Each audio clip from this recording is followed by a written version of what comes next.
gracias por asistir. Como dice Diego, es un ambiente más que nada familiar y amical, muchos amigos. Tengo a mis dos amigos de la universidad, Leonardo y Renzo, a los cuales conocí, acá Leonardo lo conocí en 2008. Sí, claro, me acuerdo que nos unió Coralí. Claro, Coralí me dijo, tengo un amigo que le gusta mucho la poesía y la literatura como a ti. Y me lo presentó y ahí comenzó una amistad muy fuerte.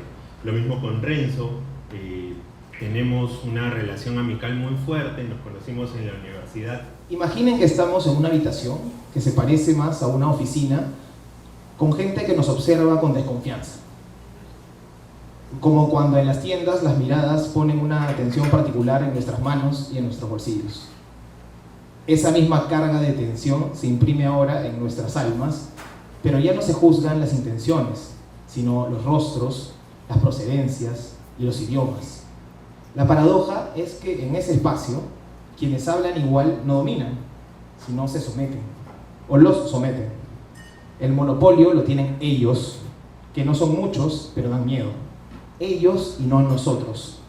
De un lado, se agazapan quienes quieren mantenerse bajo el manto de lo desapercibido y quienes rezan en silencio para que no los huelan. Del otro, los que ya tomaron por asalto los cuerpos ajenos y aunque no sepan los nombres, ya saben cómo nombrarlos. Inmigrantes, ilegales, indocumentados, sudacas, negros, yeguas, ponis, coyotes, mojados, ventajistas, mexicanos. Así, con esta escena potentísima, empieza esta magnífica novela de Juan Mauricio, quien algún día también tuvo que verse cara a cara con un oficial de frontera, con alguien medio complicado y de inmigración, ¿no? Y esperar que no te dijera, no vas a entrar, vete, deportado, lárgate.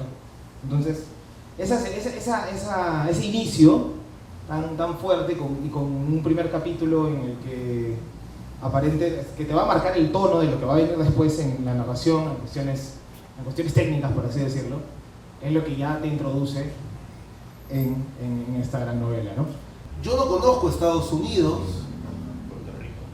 no he pertenecido a ninguna pandilla, no he tenido que cruzar un desierto con la garganta seca y deshidratado, escondiéndome de francotiradores, no he tenido que echarme a nadar en un océano para llegar a otro país en búsqueda de mejores oportunidades.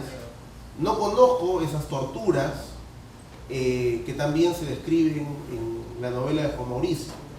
Soy alguien que alguna vez quiso obtener una visa para Estados Unidos con sus padres para visitar a un hermano al que no ve desde hace 15 años y se la negaron.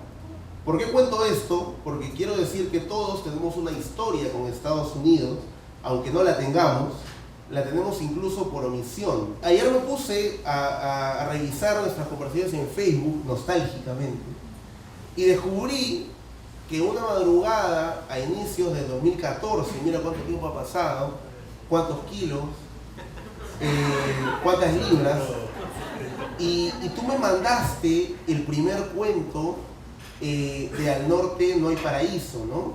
Que acabaste publicando en el 2018, 4 años después. Y lo digo porque eso habla de la constancia que ha tenido Juan Mauricio de tomarse en serio, pues, esto tan jodido que es la escritura, esta tortura, ¿no? De que ha estado dispuesto, pues, a pasar muchas horas en la silla, exorcizando, pues, sus fantasmas, sus demonios. Y vemos, pues, en Juan Mauricio una producción sólida en las distintas claves de la literatura, en poesía, en cuento, y ahora en novela. Y pues Juan Mauricio lo ha hecho a la par de un oficio como el periodismo, que por lo menos en la universidad no quería mucho. Si lo conocen bien, no debo decir nada nuevo. Yo he leído la novela de Juan Mauricio de un tirón, como seguro igual lo hizo Leo, y he sentido que estaba en el suelo, con una rodilla sobre mis espaldas en medio de un tiroteo, porque realmente Juan Mauricio ha tenido el talento para transmitir esa crudeza, esa brutalidad, que son las guerras entre las pandillas y las injusticias que pueden suceder en la migra, ¿no? Les voy a leer una partecita, ¿no? A ver.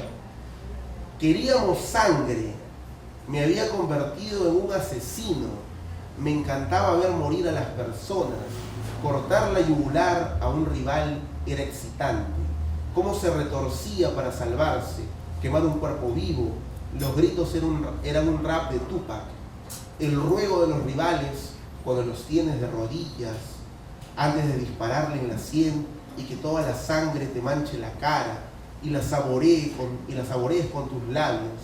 Asesinar era un espectáculo digno de apreciar, una obra de arte. Después de eso yo estoy temblando un poco. Y ese es el tenor, ¿no? Es una novela con personajes, siento yo, logrados. El primer poemario que escribí, El lado oscuro, se basa mucho en esa experiencia, en lo que me pasó durante 24 horas que estuve detenido por la migra, ¿no? Pero en la novela no quise reflejar eso, ¿no? Todo lo que cuento ahí es ficción, es tomado de varios libros, de varias noticias de allá de Estados Unidos, y bueno, hay algo muy cierto, ¿no? Que las pandillas hispanas, neonazis y de afroestadounidenses crecen cada día más. Entonces también he querido tomar todo eso y meterlo en el libro, ¿no? Es un tema de racismo, discriminación, el por qué los jóvenes se unen a las pandillas en Estados Unidos, los jóvenes hispanos sobre todo, ¿no? Y por qué comienza este caldo de cultivo, ¿no? ¿Por qué hay esta guerra entre pandillas, ¿no? El racismo allá en Estados Unidos es muy marcado, entonces he querido partir desde ahí. Los grandes temas sobre todo la civilización occidental contemporánea, postmoderna, no son temas que están puestos de manera como una excusa para simplemente contar otra cosa, ¿no? No son como, no están puestos a regañadientes, no son porque simplemente, bueno, tenían que entrar y necesito hablar de cosas importantes para parecer algo más serio. Porque aquí, primero que hay una muy buena historia. La historia se va, como le comentaba Juan Mauricio, son 11 capítulos, correcto, si no me equivoco, 11 capítulos. Entonces, entre capítulos se van intercalando dos momentos de la historia con personajes recurrentes. Y estos personajes no son simplemente marionetas o maniquíes que funcionen para que Juan Mauricio quiera explicar y exponer su dialéctica, o digamos esa revancha que uno se toma contra ciertas injusticias, porque la literatura está en este punto, mucho más allá de simples juicios morales, ¿no? Sabemos que el abuso del poder y un fenómeno transversal como lo es el racismo, que responde a diferentes mecánicas en diferentes espacios, es algo condenable. Sabemos que evidentemente, hay que aclararlo siempre, que no eres tú, tiene cosas de ti, y tiene cosas, según lo que también estaba leyendo de entrevistas y que te han hecho y cosas que me has contado, tiene cosas de esos compañeros tuyos de trabajo que te contaban sus vivencias, sus peripecias, sus penas. ¿Cómo agarraste toda esta materia prima y lo uniste en un solo personaje? Lo que pasa es que quise unir a todos en un personaje, en Rubén, por así decirlo. Por ejemplo, Rubén tiene mucho de mi amigo Donald. Él trabajaba conmigo en la cocina, ¿no? Yo era, lavaplatos, él era cocinero y él estuvo 30 años en la cárcel por una injusticia. Bueno, él me comentó una injusticia y una vez se levantó el polo en la espalda y me mostró que estaba todo cortado. Y me dijo, bueno, yo estuve 30 años en la cárcel, ¿no? Te imaginarás, estoy hablando del 2001, te imaginarás que hace 30 años cómo vivíamos, ¿no? O sea, había mucho racismo, me dice, ¿no? Entonces, por ejemplo, uno de ellos fue Donald, que lo puse en este personaje de Rubén, ¿no? Después están mis compañeros de clases, algunos, tenía un par de compañeros hondureños que me comentaban que ellos habían vivido en California, ¿no? Y que habían estado, por ejemplo, habían convivido mucho con la Mara Salvatrucha. Entonces, como habían convivido mucho con la Mara Salvatrucha, ellos me comentaban cómo era todo, ¿no? Y que bueno, sus padres lo habían llevado allá a Carolina del Norte para que se alejen de ese mundo. Entonces fue un compilado de todo. También pongo algo, o sea, también hay algo mío, ¿no? Pero será un 10%, ¿no? He querido meter a varios personajes en uno, ¿no? Yo me quedé pensando en Rubén Pinto. Claro, el personaje central de esta novela es Rubén Pinto, evidentemente. Y claro, es un adolescente, como tantos otros adolescentes, que que viaja a la fuerza a los Estados Unidos con su familia, porque su familia cayó en desgracia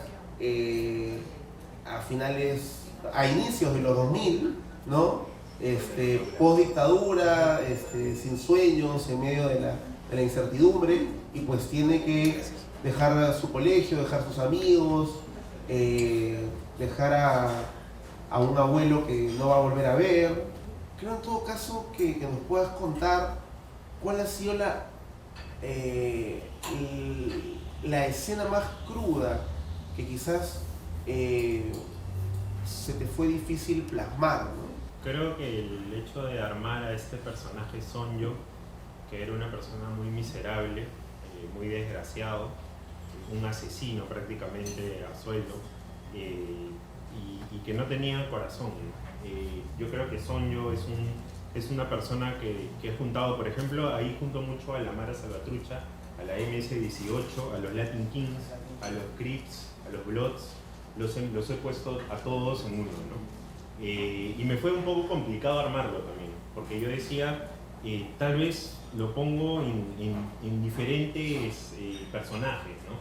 Pero no, dije, lo voy a convertir en uno y voy a escribir que este personaje es un desgraciado, ¿no? Entonces, por eso ese personaje, bueno, no quiero spoilear, ¿no? Pero tiene escenas muy fuertes, ¿no? Me gustaría que nos contaras un poco cómo abordaste el amor romántico en esta novela, ¿no? Que yo creo que una presencia que se sugiere, una presencia que parpadea en el protagonista, y a la cual termina aferrándose, ¿no? Bueno, eso sí fue un consejo de Giovanna, de mi profesora Giovanna y de Daniela, Giovanna Polarolo, y bueno, de Dani. Pero bueno, lo que me dijeron es de que todo estaba para arriba, o sea, todo era muy tenso, violencia, todo muy tenso. Entonces, me dijo, bájale un poco. Martín Cova me ayudó también bastante. Me dijo, tienes que bajarlo un poco, tienes que buscar ahí el equilibrio. Entonces le digo, escucha, el equilibrio, le digo, sí, me dice, porque todo no va a ser tenso siempre. Entonces ahí fue donde dije, voy a meter el amor. O sea, acá es donde en una historia, se puede decir, de inmigrante, de pandillas, también hay amor, ¿no? También hay esperanza, se puede decir, ¿no? O sea, yo creo que también hay esperanza. Es una novela que quise soltar hace muchos años. O sea, los cuentos que escribí en 2018 fueron el inicio o el caldo de cultivo para que encienda esa mecha para empezar la novela. Y la novela la empecé justo cuando empecé la maestría en escritura creativa. Porque a todos nos piden un tema y nos dicen qué vas a escribir, ¿no? Y yo quería escribir sobre eso, y quería hacerlo novela. Y bueno, algo que usted ha comentado es de mi viejo, ha cumplido 5 años. Mi viejo siempre insistió en que yo siempre escribiera. Recuerdo mucho que en 2018 ya había leído el libro de cuentos y me felicitó, ¿no? Entonces yo creo que él estuviera muy muy feliz ahora que haya publicado la novela. Lo extraño mucho. Fue una persona que caló mucho en mí en lo que viene a ser la literatura.